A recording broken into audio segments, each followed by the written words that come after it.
Nos ponemos en las manos de Dios diciendo juntos, en el nombre del Padre, y del Hijo, y del Espíritu Santo. Amén. Ven Espíritu Santo, llena los corazones de tus fieles y enciende en ellos el fuego de tu amor.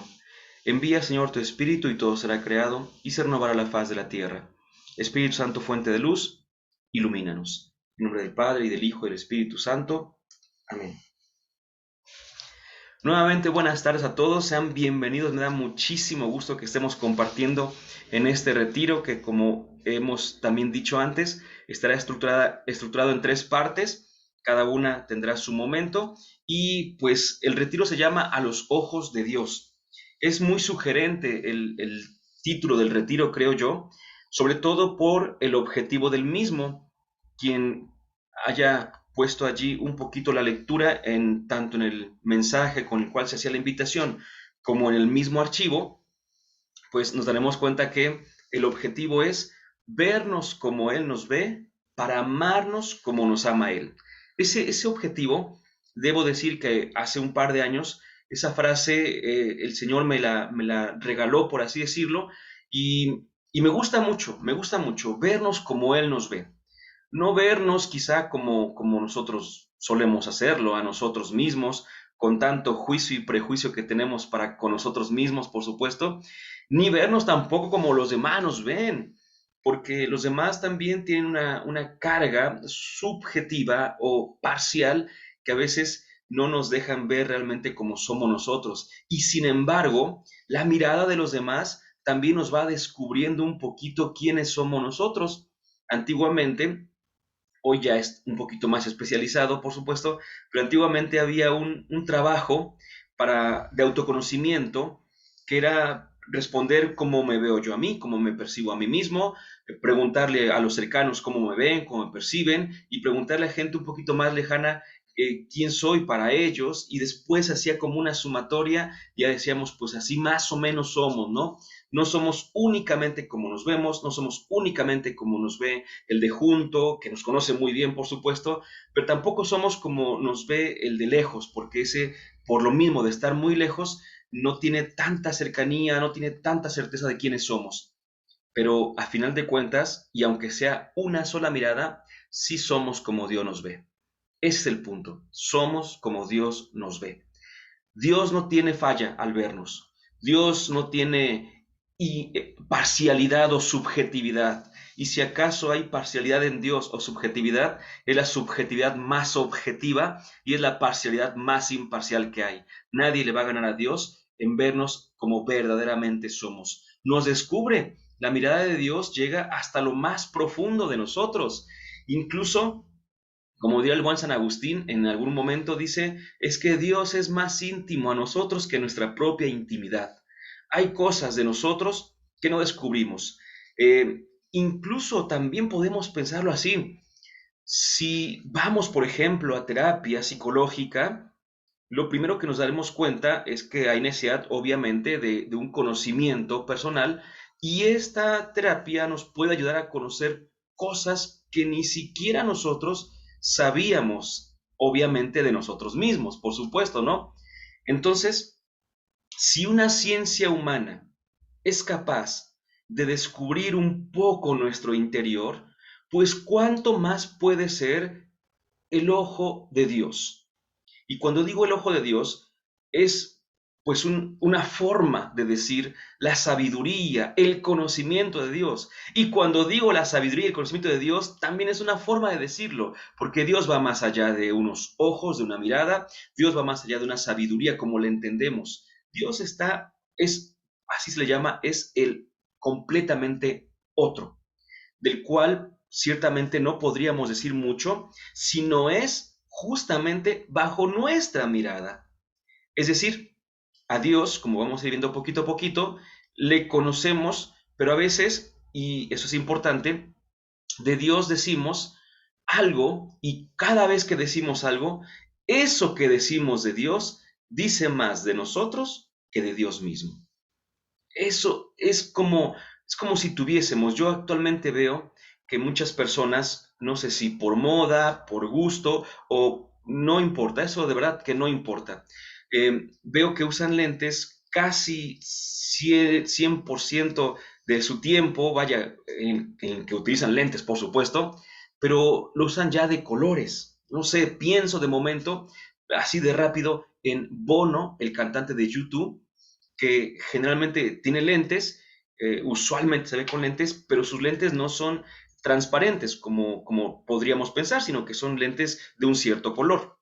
Eh, Se me viene a la mente más un presentador español que se llama Risto Mejide, también utiliza lentes y también utiliza lentes que son de un color como a veces azul, bueno, a veces son un poquito rojos, por así decirlo. Evidentemente que esos lentes, a final de cuentas, van a dejar una impronta en la manera de observarlo de fuera. Eso es definitivo. Pero en nuestro interior también tenemos unos lentes y esos lentes que tenemos también tienen un color. Tiene el color de la edad, para empezar, ¿sí?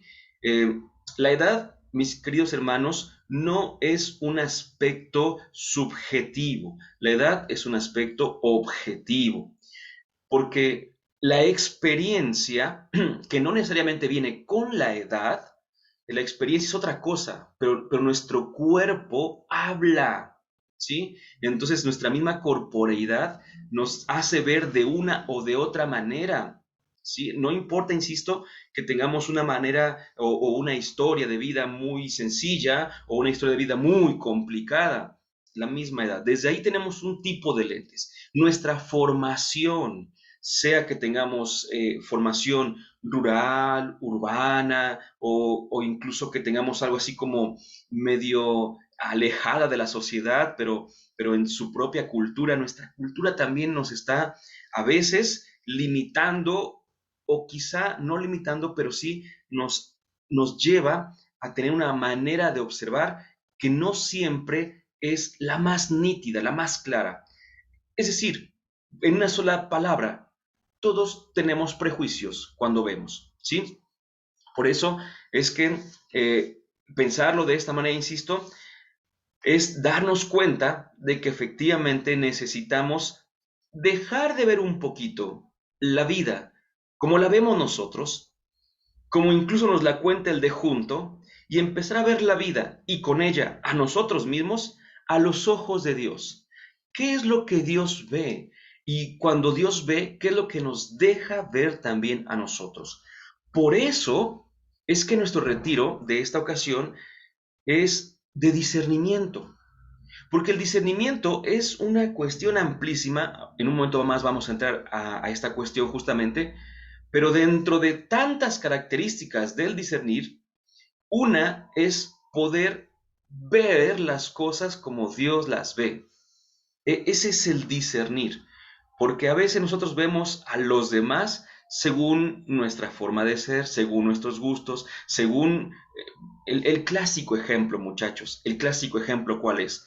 Te mandan un mensajito en el WhatsApp y entonces tú lo lees como tú quieres, ¿verdad? A veces dice el mensaje, eh, eh, nos vemos al rato, y tú le dices a otro, ¿ya viste lo que me puso? Nos vemos al rato, y tú le pones el tonito.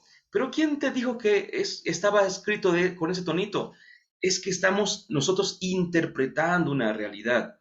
Esa palabrita es muy importante entenderla, que se llama intersubjetividad. Ahorita vamos a hablar de las intersubjetividades un poquito también porque es cosa importante, cosa importante. Para eso entonces nos hace falta entrar en este retiro hablando un poquito del discernimiento. Pero, por otra parte, decíamos, vernos como Dios nos ve con una finalidad, amarnos como nos ama Él. Esto no es y no debe caer en una idea como romántica, ¿verdad? Sino en una idea que nos ayude a nosotros.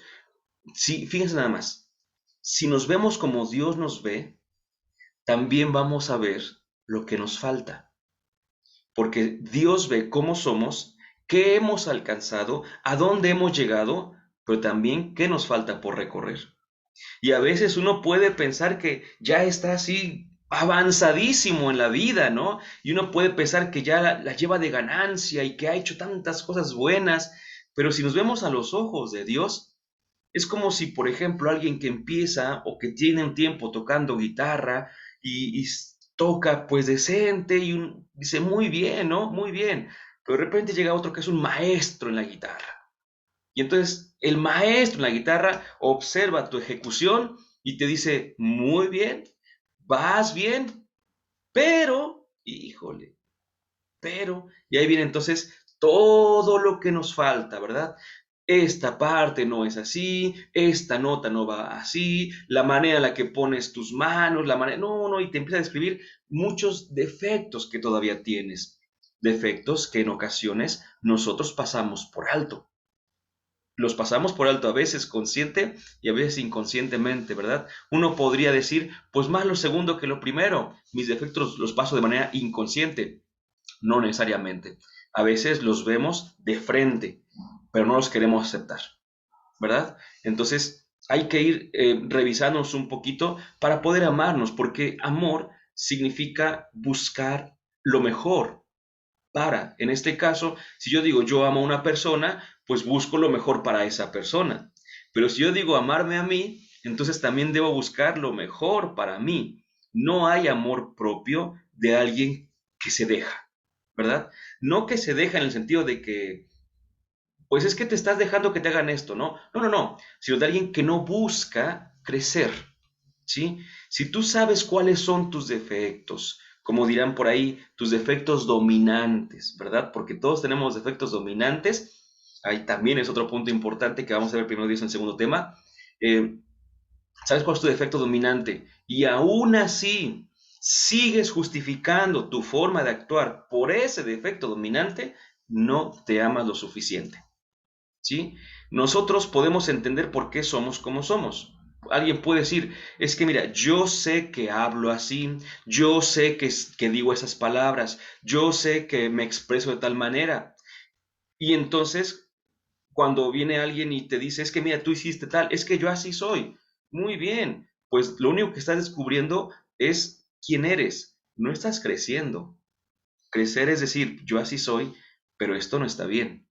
Entonces, me amo tanto, pues que debo cambiar, ¿verdad? Oye, pero me cuesta mucho, claro, no siempre va a ser tan fácil. A veces algunas cosas puede ser que hasta nos agrade cambiarlas y que digamos, mira, me gusta más esta nueva versión de mí mismo, perfecto, pero hay cosas que las tenemos bien arraigadas y son casi, casi que hasta nos gusta, ¿verdad? A mí, por ejemplo, alguna vez, no sé si lo puedan creer, ¿verdad? Pero sobre todo por cómo me han visto ustedes, por supuesto, pero en algún lugar donde daba clases, alguien me decía, es que no quieren acercarse a preguntarte porque te tienen miedo. Ay, yo decía, ¿de verdad? Bueno, pues vamos por parte, ¿no? Decía yo, por una parte tengo que trabajar esa situación de por qué es que el otro está resintiendo como miedo, intersubjetividades, recuerden esa palabrita que vamos a tratar más adelante. Pero por otra parte, hay gente que escucha eso y dice, qué bueno, que lo sientan muy bien. Y dices, no, espérate, no, no está nada bien, no está nada bien. Pero uno a veces le gusta ser así como que temido, por así decirlo. A otros nos gusta ser como que alabados. A unos más nos gusta ser así como que vistos menos para los demás. No, pues nada de eso nos ayuda a crecer, ¿no? Entonces, hay que ver. Eh, Más adelante pondremos algunos ejemplos, por supuesto. Y por último, ver nuestro temario en esa línea va justamente. Son tres temas que son punta de lanza, por supuesto, para hacer toda una reflexión personal. Eh, Evidentemente, es que os vamos a ir proponiendo y de esta propuesta, aquí dejamos ese inicio, ese empujón, si queremos verlo así.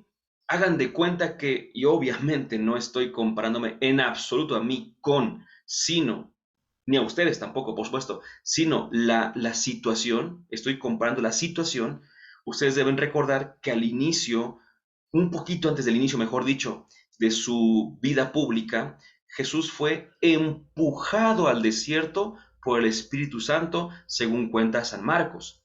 Entonces hagamos de cuenta que hoy también yo quisiera empujarlos a ustedes a que se metan a esa introspección, a esa reflexión y sobre todo a ese diálogo con Dios, por supuesto. ¿Cuáles son los tres temas que vamos a compartir? El primero dice dejar a Dios ser Dios, imágenes deformadas de Dios. Es el primer tema. Muy interesante, mucho, muy interesante. El segundo tema es ¿quién soy para mí? Es un tema muy personal, por supuesto. Y el tercero es justamente, decíamos ya, el encaminarnos a los ojos de Dios en las manos de nuestro Padre. Muy bien, entonces esto es de lo que vamos a estar compartiendo en esta tarde. Y lo primero es hablar del discernimiento. ¿Qué tenemos que entender? Porque bueno, fuimos invitados a este retiro taller, por cierto, porque también tiene trabajo personal, insistimos, a este retiro taller virtual de o sobre discernimiento también. Nos va a ayudar un poquito a discernir. El nombre, como ya decíamos, a los ojos de Dios. Nos ayudará un poco a discernir, pero lo primero es entonces a saber qué es discernir. Y creo yo que una de las primeras cosas que tenemos que aprender es que un ejemplo, el primero que quiero poner en este momento para discernir, es el del pasaje de Marta y María, muy conocido en el Evangelio de Lucas, capítulo 10, versículo 38. Voy a permitirme leerlo en este momento. Ustedes pueden anotar la cita y después buscarla y leerla con más calma, retomarla, por supuesto. Lucas 10, capítulo 10, versículo 38. Dice así, bueno, del 38 llega al final del capítulo, que es el versículo 42. Lo leo así. Mientras iban caminando, Jesús entró en un pueblo, y una mujer que se llamaba Marta lo recibió en su casa. Tenía una hermana llamada María, que, sentada a los pies del Señor, escuchaba su palabra.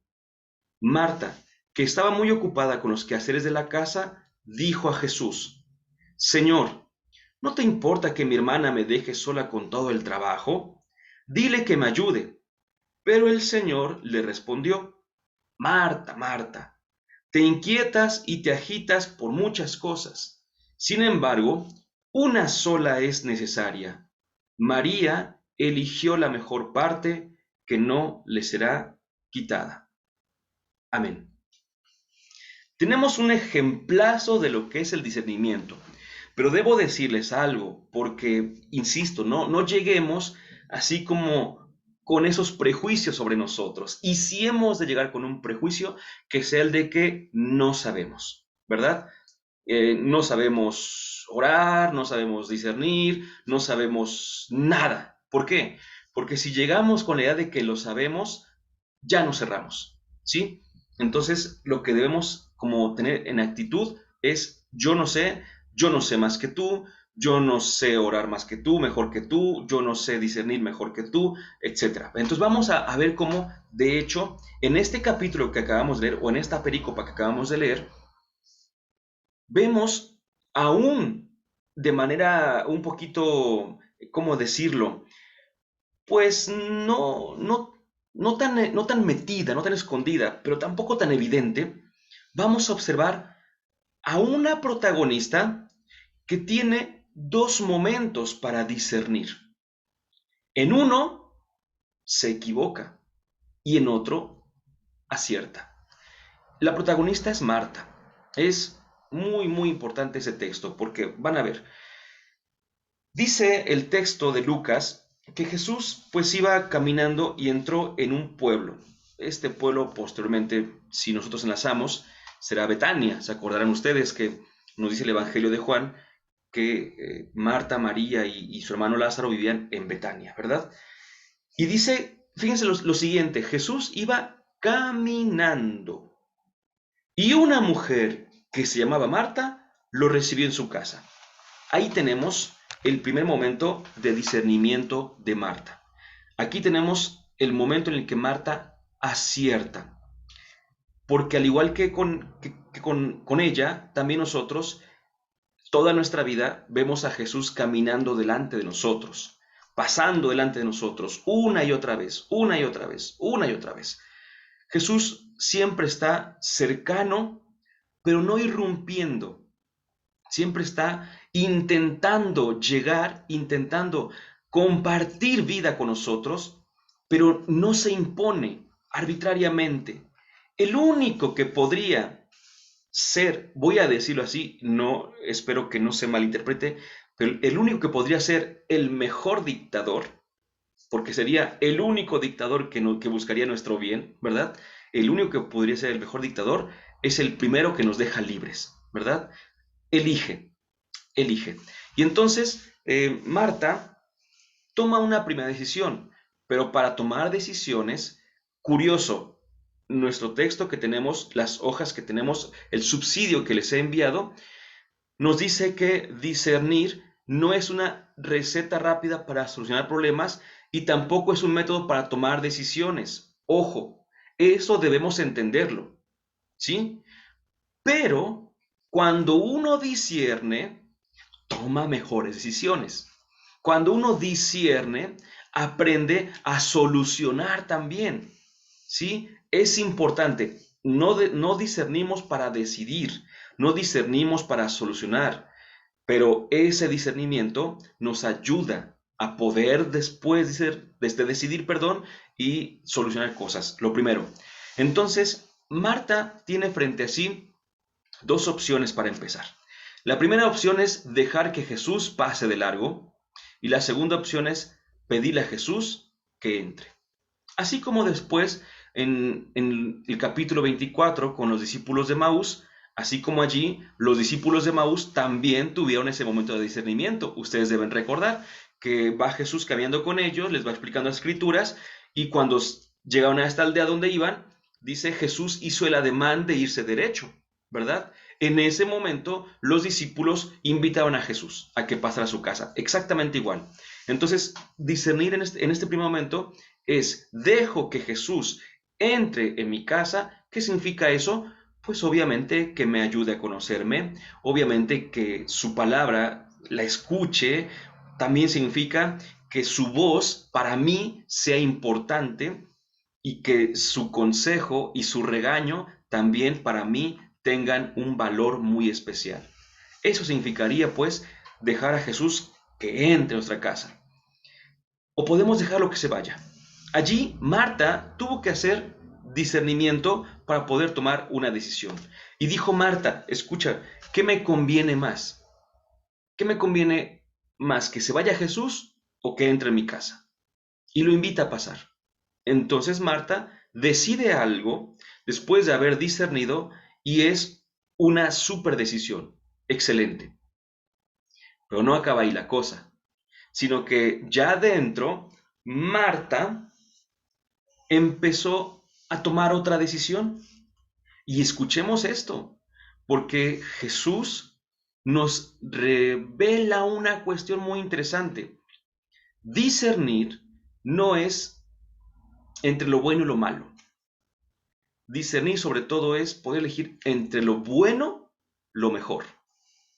Porque Marta estaba haciendo algo que era bueno, estaba afanada en las labores de su casa. Aquí ahorita voy a decir algo muy importante. Mientras que María se sentó a los pies de Jesús. Marta le pide a Jesús que le diga a María que pues le ayude con lo suyo. Y eso es bueno, es bueno. Recuerden eso, no es malo, no está mal. Marta no está mal, Marta está bien. ¿Cuál es el punto importante? Que lo que había elegido María era mejor. De entre lo bueno, lo mejor. Eso, para eso nos va a ayudar el discernimiento. No nada más para hacer lo bueno, porque eso lo haría, lo puede hacer cualquiera. El cristiano, ¿qué le dice Jesús? Ustedes no solamente tienen que ser buenos, ustedes, en lenguaje de Jesús y bíblico, hay que entenderlo, dice ustedes deben ser perfectos, ¿verdad? Deben ser santos, también dice en otra parte. O Lucas dirá, deben ser misericordiosos, deben ser perfectos como Dios es perfecto. Olvidemos la palabra perfección como la entendemos el día de hoy, porque esa nunca la vamos a alcanzar. La palabra perfección en el lenguaje de Jesús es siempre elegir a Dios. No es no equivocarse jamás en la vida, así como en lo que vivimos. Eso es lo que entenderíamos el día de hoy. Sino más bien elegir siempre lo que me acerca a Dios. Eso es lo bueno, y de entre lo bueno, lo mejor es lo que hay que tomar. Ahora, curiosamente, porque también hay que decir esto para poder vernos como Dios nos ve. Escuchen, por favor, lo siguiente. Porque no está diciendo Jesús, jamás lo dijo, jamás intentó decir que las labores del hogar sean menos importantes que ir a orar, ir a la iglesia. Eso no lo dijo Jesús. Eso lo llegamos a interpretar nosotros con nuestra mentalidad a veces farisaica, en la cual pensamos que es más valioso, mucho más valioso lo que tengo que ir a hacer a la iglesia que lo que tengo que hacer en mi casa. ¿Sí? Ojo, porque el Señor también está en tu casa, ¿verdad? El Señor también está en tu trabajo. El Señor también está en el orden que pones al trabajar, al estudiar, en la responsabilidad que tienes cuando toca hacer ciertas cosas, que por eso pongo dos ejemplos rápidos, o uno nada más, ¿no? Conocí a una persona que pues pedía permiso siempre que había un retiro o alguna actividad, pedía permiso en su trabajo y hasta ahí está bien, hasta ahí. Pero a veces decía, pero yo me voy, yo me voy. Dice, si no me dan permiso, yo me voy. Espérame tantito. Porque también Dios quiere que seamos y aprendamos a ser responsables. Esto me recuerda también otra vivencia en la cual algunas catequistas de un lugar al que iba a compartir, me acuerdo mucho de una que me decía, no estoy diciendo que ese sea su papel de manera general para todos, ¿no? Sino que era el papel que le correspondía de acuerdo también con su cultura un poquito, vamos, con calma. Una catequista que me decía, pues mi esposo, dice, siempre que sabe que tenemos crecimiento de catequistas, es el día en el que más cosas me pide, ¿no? El día en el que desde tempranito ya me está diciendo que qué va a desayunar, que qué va a hacer, dice, más me pide. Dice, entonces, fíjense nada más qué interesante, ¿eh? Qué interesante, dice, entonces, ese día me levanto más temprano, le dejo su comida hecha y todo, y me voy, para que no tenga nada que decirme o que exigirme. Perfecto. Dice yo, excelente. ¿Por qué? Porque no estamos confundiendo, así como que lo voy a decir así para que nos demos cuenta, para que caigamos en la cuenta justamente, ¿no? Me voy a mi servicio y descuido mi sacramento. Porque si está casada, entonces tiene un sacramento, ¿verdad? Y ese sacramento es más importante, un sacramento que un servicio. En este caso, en mi caso particular también, yo no podría descuidar a mi esposa, por ejemplo, por hacer algo de la iglesia que sea un servicio. No puedo, porque el servicio es menos que el sacramento. El sacramento da gracia abundante, real, y el servicio depende, porque a lo mejor a veces yo me estoy sirviendo con el servicio, ¿verdad? Hay gente, y así llegamos a esos extremos, de hecho, los conocemos, hay gente que hasta se va a la iglesia, por así decirlo, solamente para salirse de su casa, ¿verdad? Porque ya no aguanta estar allí, ya no aguanta al marido, a la esposa, y dice, ahí nos vemos, yo tengo que ir a la iglesia.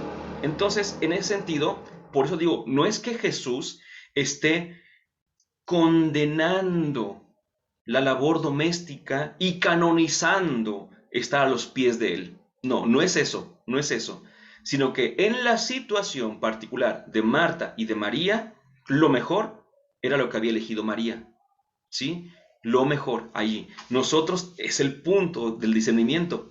Tenemos que ver qué es lo mejor para nosotros, para cada uno de nosotros, ¿sí? Cada quien eh, tiene una historia, una vocación, una vida distinta. Cuando alguien, por ejemplo, me pide algún consejo, lo primero que le pregunto es sobre su vida, sobre su vocación. ¿Por qué? Porque si yo no conozco a la persona, A lo mejor le voy a dar un consejo desde mi perspectiva, desde mi historia, desde mi vida. Y a lo mejor le voy a hacer más mal que bien, ¿verdad? A veces uno quisiera medir, me da a veces, por una parte me da risa si queremos verlo así, pero por otra me da tristeza también, cuando hay gente que a lo mejor tiene un tiempo ya dentro de la iglesia, dentro del seguimiento del Señor, y quiere que todos den lo mismo que él o ella dan, ¿verdad? Pero viene alguien que da más y ahí sí ya ponen peros. No, no es que ahí sí ya no puedo. Pues no, que exigías mucho, ¿verdad? Es que tú exiges de acuerdo con tu historia de vida y no, vamos a exigirle a cada quien de acuerdo con su propia historia de vida. Por eso hay que aprender a discernir, porque como dice nuestro material, el discernimiento es una herramienta, un proceso por el cual llegamos a conocernos mejor.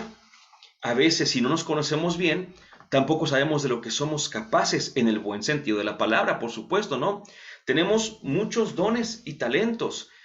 En la parábola, dice el Señor que le dejó tantos talentos a las personas y que algunos o alguno de ellos los escondió, los enterró. Talentos era una medida de peso. A veces también se habla de monedas, ¿verdad? No se refiere a aptitudes, no, no, no, pero hoy ya lo leemos así. Pero les voy a decir una cosa, si nosotros no hacemos un trabajo de conocimiento personal, no nos daremos cuenta que en ocasiones, escucha, nuestros talentos no los enterramos nosotros, los enterraron a veces los papás, ¿verdad?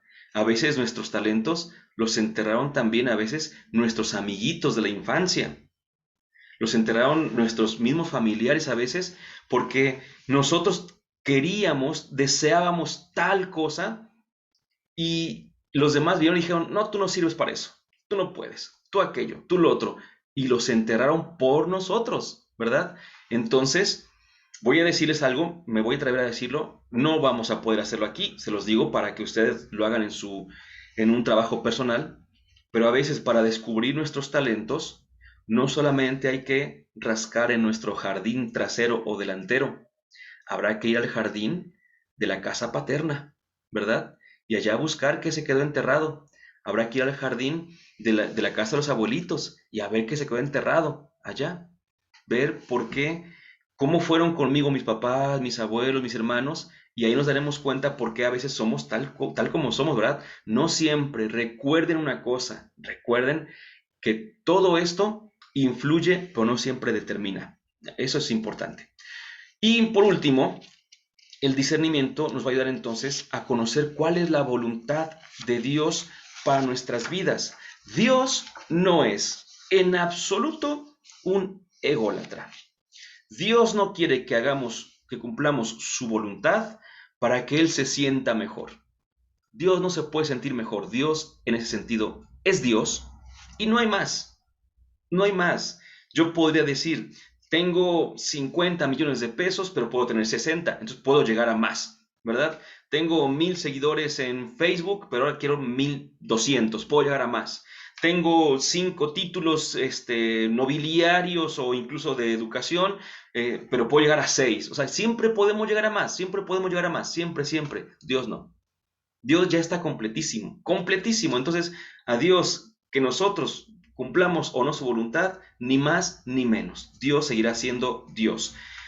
Pero cuando decimos conocer la voluntad de Dios que Él tiene para nuestras vidas y, por tanto, elegirla, no es para bien suyo, sino para bien nuestro.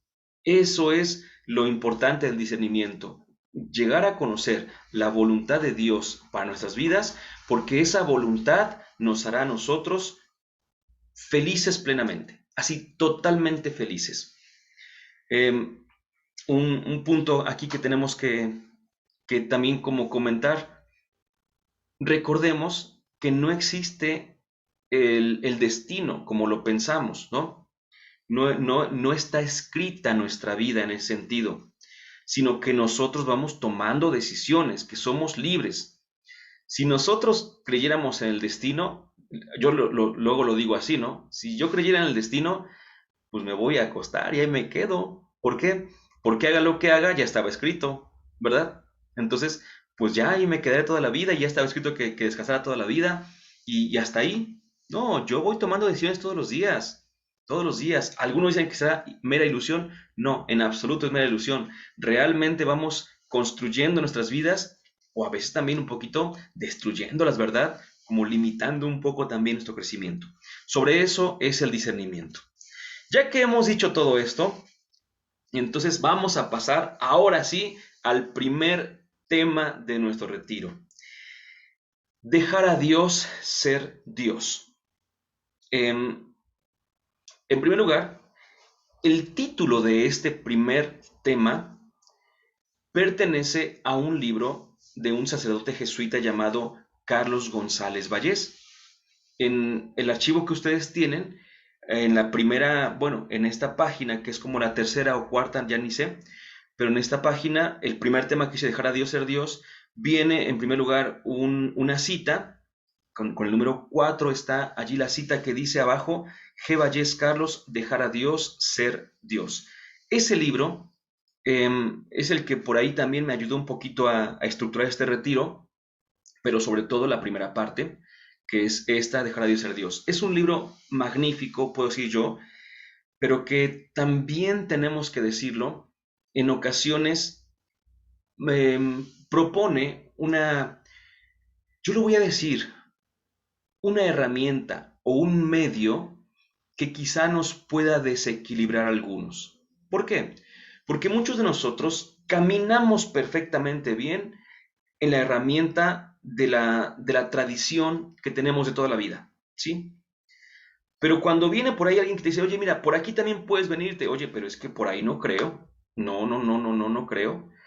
Sí puedes, de hecho vas a llegar a donde mismo, híjole, pero es que no, y como que nos cuesta un poquito, ¿no? ¿A qué me refiero?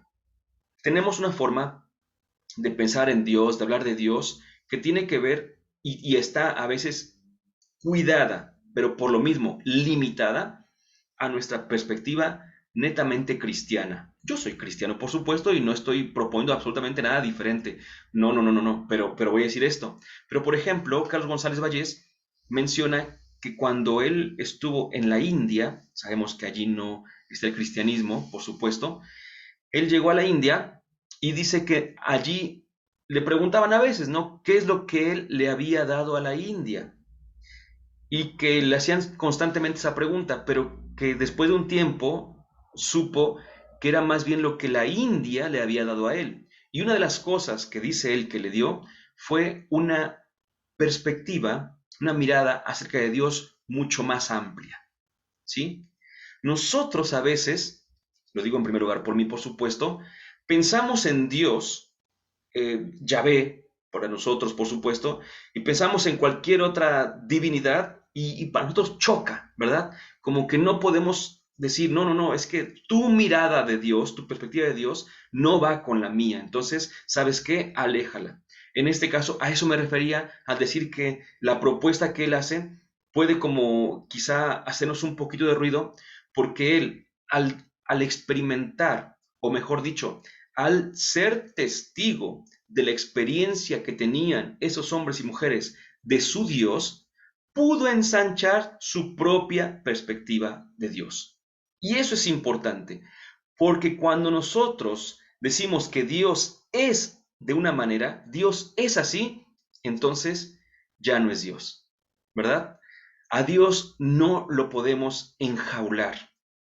Es como si quisiéramos, usando un ejemplo muy burdo, es como si quisiéramos nosotros poner a Dios como en los tubos del agua potable, ¿no? Y vas a pasar por aquí, Dios, y de aquí te vas a dar la vuelta para acá, y de aquí vas a llegar a esta otra parte, y solamente así vas a andar. No, Dios es Dios. Entonces, por eso dice el título, dejar a Dios ser Dios. Deja que Dios sea Dios. Le decía Jesús a Nicodemo, ustedes deben recordarlo en el capítulo 3 de San Juan, al platicar un poquito de este nacimiento nuevo, de esta vida nueva, le decía, le revelaba algo sobre el Espíritu Santo y le decía, es que el Espíritu sopla donde quiere. No donde uno quiere, sino donde Él quiere. Y a veces pareciera, no es así. No es así, pero pareciera por nuestro mismo egocentrismo o por nuestra misma soberbia, a veces pareciera que el Espíritu Santo nos está echando así como que pleitillo, ¿eh? Así como que, ya viste lo que hice, ya viste lo que hice. No, pero es que tú no puedes hacer eso. Soy el Espíritu Santo, ¿cómo no voy a poder hacerlo, no? Pero es que no puede ser así porque el Espíritu Santo tiene que ser de esta manera, tiene que estar aquí únicamente. No podemos nosotros, repito, limitar a Dios. Dios Padre, Dios Hijo, Dios Espíritu Santo, obviamente las tres divinas personas, no las podemos limitar. Y el primero, pues, es aceptar que Dios es Dios y no esas imágenes que nos hemos hecho de Dios. Entramos en terreno peligroso. Entramos en terreno peligroso. ¿Por qué? Porque empezando por quien les habla, pero también sabiendo que el 100%, discúlpeme que generalice tan extremadamente, pero el 100% de los que yo conozco hemos tenido imágenes de Dios y sobre todo imágenes erróneas de Dios, ¿sí? Todos los que con los que yo he podido platicar, ¿verdad? Así acerca de su concepto de Dios o poder entender un poquito cómo ven a Dios, vaya, de verdad que no puede ser posible decir otra cosa a menos que esa. ¿Sabes qué? Todos nos hemos hecho imágenes de Dios y estas imágenes mentales, por supuesto, esas imágenes usualmente están equivocadas, para empezar, que es el primer punto, ¿no? Por aquí decíamos, no solamente son limitadas las imágenes, porque cuando decimos que Dios, por ejemplo, es Padre, es verdad, de una manera analógica. Analógico significa en parte igual y en parte diferente. Si es Padre Dios, porque engendra, por supuesto, porque da vida, porque comparte existencia, pero no es Padre como nosotros. Entonces, no puede ser tal cual, ¿no? Al decir Padre, estamos muchas veces, y así lo he visto, estamos limitándolo a que sea varón, ¿verdad?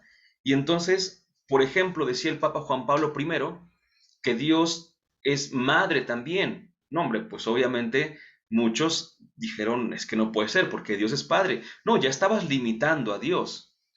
Y obviamente el día de hoy sabemos que Dios, voy a decir así, ni papá ni mamá, Dios es Dios. Solo que nos queremos referir a Él de esa manera porque es como nosotros lo comprendemos. Pero nuestra comprensión, y esto es muy interesante, muy interesante, me ha pasado que doy una clase que tiene que ver con ciertas fórmulas, ¿no?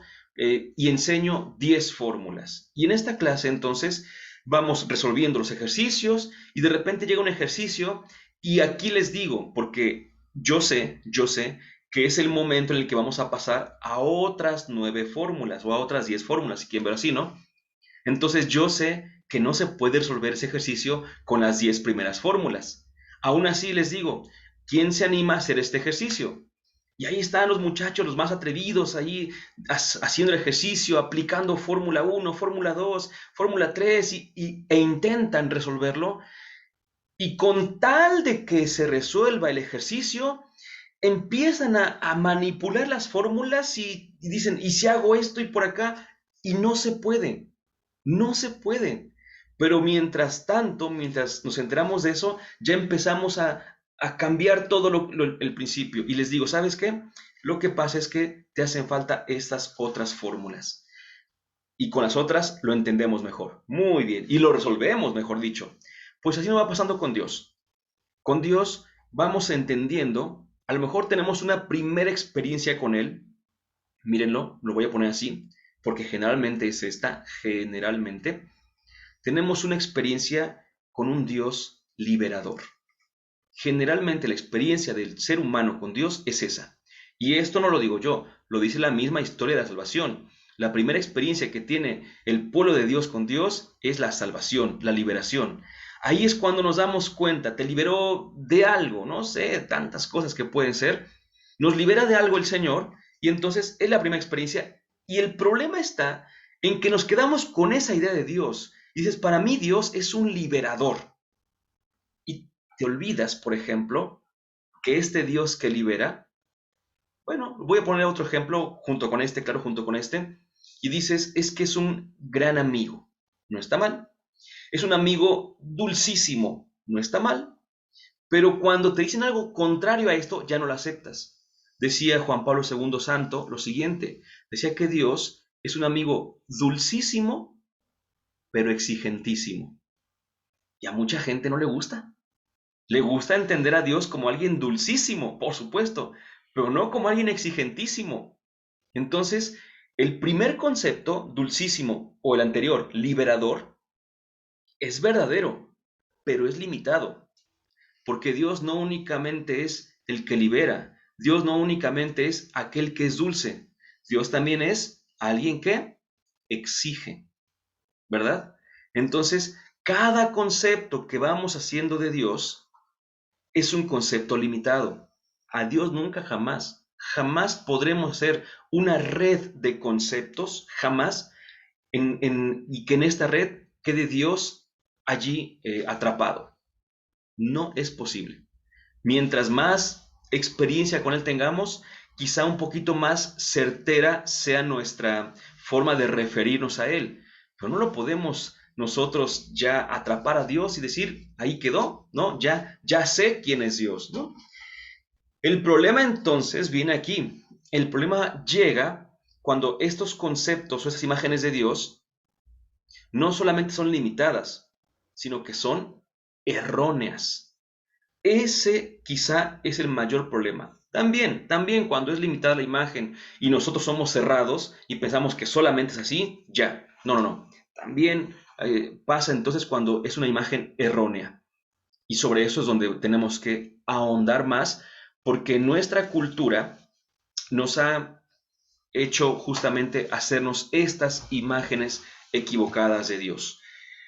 Miren, puede ser que no haya sido con mala intención de aquellos que se acercaban a nosotros intentando eh, que estuviéramos más en paz, que tuviéramos un poquito más de alegría en nuestras vidas, que viviéramos mejor, que cambiáramos nuestra forma de ser. Y la gente se acercaba, pero nos decía muchas cosas que, híjole, no son Dios, ¿no? No son Dios.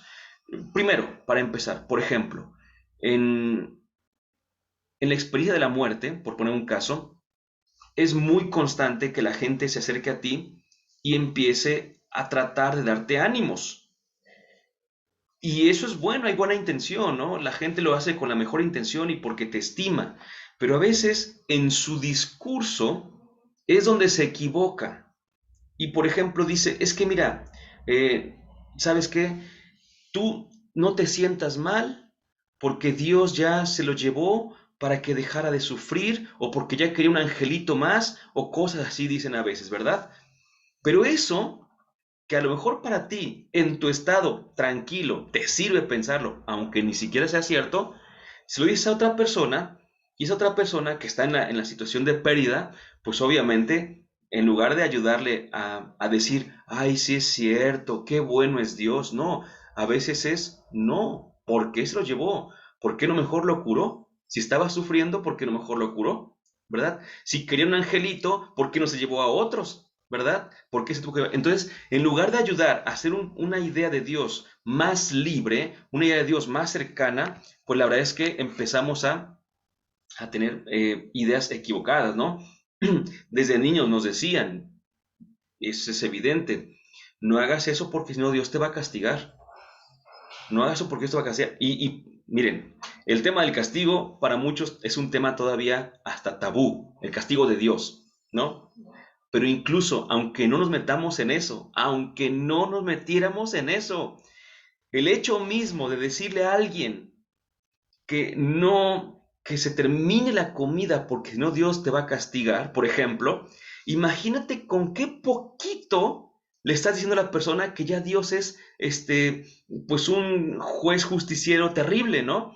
Con no acabarse la comida, con no hacer esto, no, o sea, la verdad es que no, yo no creo en eso, por supuesto, pero pongo un caso. La verdad es que si Dios quisiera castigarte por algo, no sería por eso, ¿verdad? No sería por algo tan pequeño, tan cualquier cosa.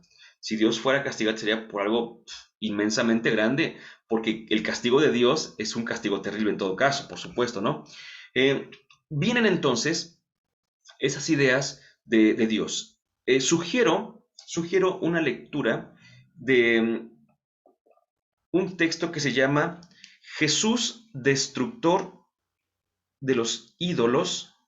A ver, voy a buscarlo. Voy a buscarlo rápidamente. Perdón, es el Dios de Jesús, destructor de todos los ídolos. El Dios de Jesús, destructor de todos los ídolos. El autor es Javier Peña. Es un folletito minúsculo, muy, muy pequeñito.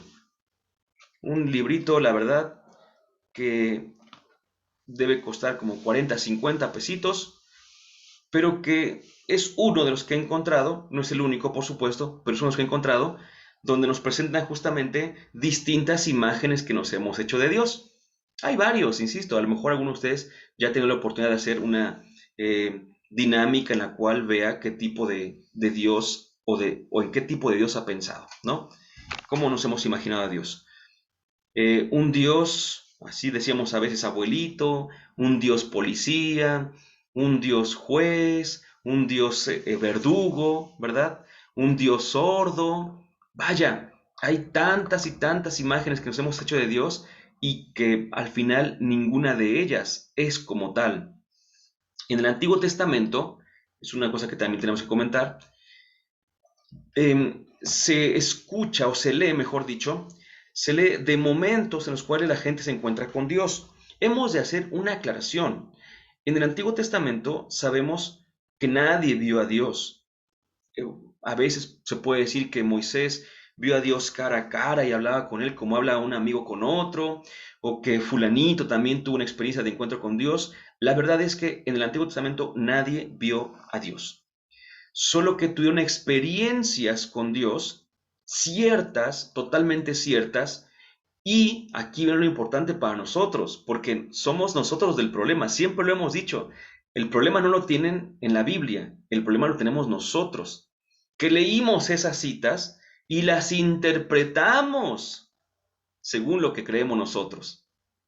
Pero cuando en el Antiguo Testamento decían Dios es tal o cual, en realidad lo que estaban diciendo es, según su forma de expresarse, ¿qué es lo que entendían? ¿No? Según su manera de expresarse, pero no estaban diciendo no estaban dando, perdón, una definición literal de Dios. Cuando dice Moisés que, bueno, pues la escritura que Moisés solamente pudo ver la espalda de Dios, pues no se refiere a que Dios tenga espalda, por supuesto, ¿no? Cuando dice que Moisés hablaba con Dios cara a cara, pues uno entiende eso frente al otro, literalmente. Pues sí, pero también nosotros podemos hablar con Dios cara a cara y no significa que esté frente a nosotros. En la oración hablamos cara a cara con Dios y no lo estamos viendo ahí en la pared o algo así, ¿no? Mucho menos aquí de una manera como si se transformara o se llegara, mejor dicho, se formara aquí delante de nosotros. No, no es así. No es así. Entonces, en el Antiguo Testamento no encontramos eh, a Dios tal cual, así de frente. Encontramos gente que tiene experiencia con Dios y que en esta experiencia poco a poco va entendiendo algo más de Dios, algo cierto, pero limitado, muy limitado. Sin embargo, continúa esta historia que llamamos historia de la salvación, y Dios continúa revelándose y se descubre cada vez como algo más, como algo más, como algo más. En el Génesis, si tuviésemos que decir una sola palabra, en el Génesis se revela como creador, por ejemplo, ¿no? En los libros de los jueces, de Ruth, se revela como juez, que juez sabemos que significa liberador. Muy bien. En el libro del Éxodo se revela como liberador. En el libro de los Reyes se revela como rey también, ¿no? Bueno, también desde Samuel se empieza a revelar ya como rey. Pero aunque estos títulos de Dios llegan a ser ciertos, ninguno de ellos lo abarca de tal manera que los demás queden fuera o dentro de ese mismo título. Por tanto, Dios poco a poco se da a conocer y aunque son experiencias verdaderas, no son experiencias así absolutas, excluyentes de todo lo demás. Es hasta el Nuevo Testamento que a Dios lo podemos ver ahora sí, cara a cara. ¿Y cómo lo vemos? En Jesús, ¿verdad? En Jesucristo es donde vemos al Señor que nos ha creado, que nos ha liberado, que nos ha amado, que nos ha reinado. A este Dios es el que vemos en Jesús. En nuestro material les he compartido dos citas que ustedes conocen perfectamente bien. La primera de ellas, Juan 1:18, que dice, a Dios nadie le ha visto jamás. El Hijo único que está en el seno del Padre, Él lo ha contado. Primera, a Dios nadie le ha visto jamás, es Jesús el Hijo el que lo ha contado. Y la segunda cita, Juan 14:9, que dice, el que me ha visto a mí, ha visto al Padre. ¿Quién revela plenamente a Dios? Jesús. Si nosotros entonces decimos, ¿quién es Dios? Una pregunta muy amplia, ¿quién es Dios? Entonces tendríamos que ir a Jesús. Tendríamos que ver a Jesús para que nos demos cuenta cómo es Dios, quién realmente es Dios. Y nos damos cuenta, de hecho, cómo en los evangelios hay algunos enemigos, por así llamarlos, de Jesús, que lo que intentan es justamente imponer una imagen que tienen de Dios. Un Dios a veces legalista. Es que mira, dice la ley que hay que hacer esto. ¿Qué dices tú? Y Jesús no es que vaya contra la ley. Eso es importante. Incluso el problema no es tanto ser legalista. Curiosamente, los legalistas son aquellos que en ocasiones más malinterpretan la ley, ¿sí? Recuerden que existe la ley, que es la letra, y el espíritu de la ley. ¿Por qué? ¿Por qué esta regla? ¿Sí? ¿Por qué esta regla? Entonces, cuando uno entiende el espíritu de la ley, se adecua a la ley misma. Pero si esta ley ya es obsoleta, por así decirlo, pero tú entiendes y aceptas el espíritu de la ley, entonces tú puedes vivir lo mismo que te pedía esa ley, aunque no se cumpla como tal, así estrictamente como tal. El caso, con Jesús hubo un montón de casos así. Oye, ¿por qué tus discípulos comen ahí en sábado, van arrancando las espigas si está prohibido, ¿no? Oye, fíjate que la ley dice que le está permitido al esposo dejar a la esposa. Oye, es que fíjate que encontramos a esta mujer en adulterio. Y le ponían casos legales a Jesús. Dice Jesús, es que de verdad son un poquito locos ustedes porque no han entendido el espíritu de la ley. Cuando Dios nos dio la ley, no fue para que la ley fuera el final de nuestras vidas, la meta de nuestras vidas, sino para que pudiésemos llegar a Dios. Y entonces Jesús nos va ayudando a conocer a Dios. Y entonces este Dios se revela como un Dios preocupado por nuestro bien. Al mismo tiempo, estoy haciendo algo, en este momento estoy haciendo algo que dije anteriormente, pero lo utilizo justamente para poder avanzar. Estoy haciendo un acercamiento, no es una definición para nada, un acercamiento limitado de Dios, ¿sí? Pero nos va a servir para poder avanzar y para poder vernos como Dios nos ve. El Señor está preocupado por nosotros. Ojo, por ahí escucho, y desde la primera vez que lo escuché, a mí, en sinceridad, no me gustó, porque creo que es una palabra que se puede justamente interpretar de varias maneras.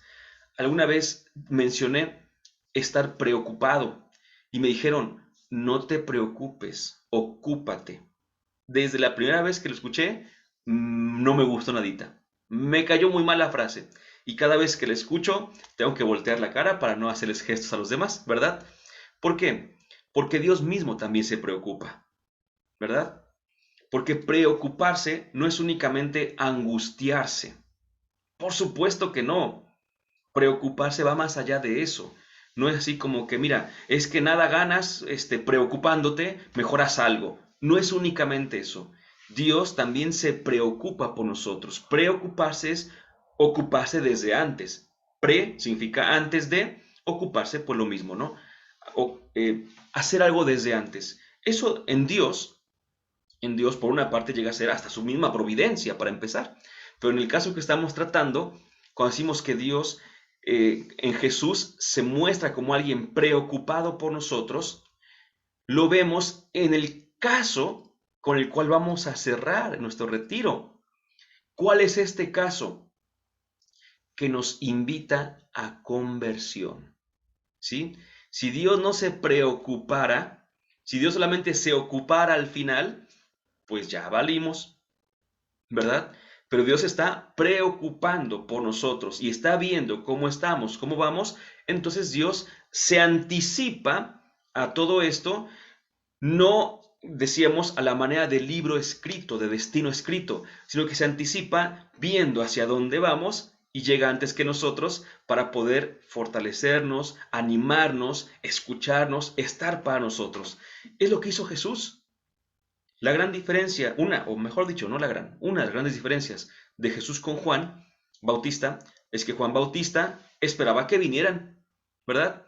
Y vengan, yo aquí estoy predicando en el desierto, digo cosas muy bonitas, bautizo a muchos, hago cosas impresionantes, pero aquí estoy esperando. ¿Y cuál es la diferencia con Jesús? Que Jesús va al encuentro de los demás. Y esa es justamente la imagen de un Dios preocupado por nosotros. Es un Dios que llega a donde estamos. Concluimos diciendo justamente eso, que no solamente, de hecho lo voy a comentar con un ejemplo. Hace varios años alguien me preguntó así de la nada. Bueno, yo pensé que de la nada, por supuesto. Estaba a cierto punto como que engatusándome, si queremos verlo así. Me preguntó, Sergio, ¿eres feliz? Y en aquel tiempo tenía yo como 20 años, yo creo. Y ya saben que uno es, pues no sé, como fantoche, por así decirlo. Y dije, no, no soy feliz. ¿Cómo crees que voy a ser feliz? Nadie es feliz en esta vida. Y me dice, ah, bueno, entonces estás pecando. Y yo, ah, caray, me la cambió bien bonito. Dice, ¿estoy pecando? Le dije. Me dice, sí. Dice, porque pecar es ir en contra de la voluntad de Dios. ¿Cierto? No, pues sí. Y Dios quiere que seas feliz. Entonces, si no eres feliz, estás yendo en contra de la voluntad de Dios y por tanto estás pecando. Y yo, ah, no, pues sí. Sí, me dejó pensando, ¿no? No es en automático que digas y que tengas que responder que eres feliz. No, no, no, no estoy diciendo ni pidiendo eso, por supuesto, sino que nos demos cuenta de lo que voy a decir a continuación. Cuando el Señor, les digo, y terminamos con esto, el Señor en su ley nos ha dicho, en el libro del Éxodo, nos ha dicho que no nos hagamos imágenes de nada y sobre todo, fíjate nada más, qué interesante, y sobre todo imágenes de Dios. Primer punto. Segundo punto, los protestantes a veces dicen que nosotros estamos pecando porque hacemos imágenes y la ley prohíbe imágenes. Y nosotros respondemos que no está prohibido propiamente hacer imágenes, sino adorar las imágenes, lo cual llega a ser cierto y es punto para discutir con más calma, pero eso es la base. Ahora fíjate, cuando nosotros nos hacemos, aunque sea mentalmente, una imagen de Dios, pon tú que no fuera pecado. Pon tú que no fuera pecado hacerte la imagen mental de Dios. Pero adivina qué pasa. Que esa imagen es la que adoras. Aunque adoras y amas a Dios, en realidad a veces adoras y amas a tu Dios, al Dios que tú te has creado. Es curiosísimo porque esto puede caer incluso en la soberbia. ¿Cómo? Muy sencillo. Solamente existe un Dios, solo uno, no más. Pues este único Dios, ¿verdad? A veces tiene como competencia, por así decirlo, en nosotros, no en él. Él no, jamás. Pero nosotros lo hacemos entrar en competencia con muchos dioses. Y a veces hay gente que cree en muchos dioses, politeísta.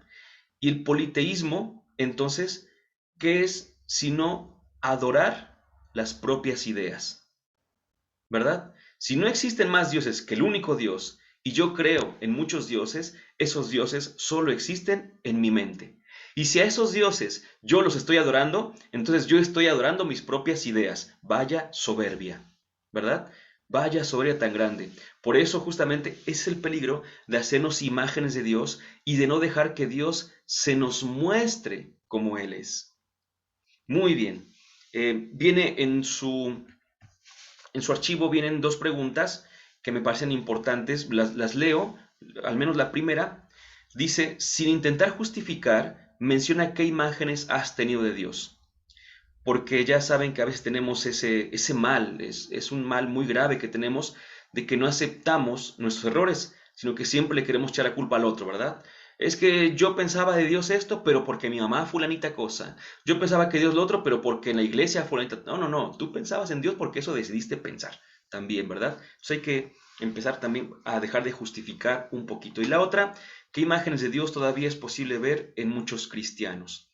Voy a hacer aquí una pausa en la grabación y volvemos con el siguiente tema.